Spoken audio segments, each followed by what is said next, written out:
Ciri-ciri orang yang berpikiran kecil adalah selalu minder, selalu takut. Apa-apa nggak bisa, apa-apa nggak bisa. Disuruh berdoa aja nggak bisa.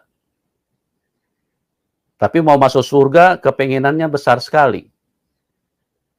Ya, kenapa Anda tidak bisa berdoa? Karena Anda hidup di dalam daging. Kenapa Anda tidak berani berdoa? Kenapa Anda tidak pernah bawa jiwa-jiwa? Kenapa Anda tidak pernah memikirkan apa yang ada di hati Tuhan?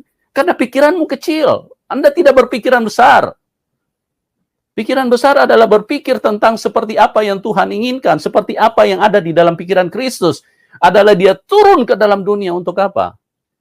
Supaya dia ingin jiwa-jiwa diselamatkan, jiwa-jiwa dibawa kepada kerajaan surga, jiwa-jiwa direbut dari tangan setan. Itu pikiran yang Tuhan mau.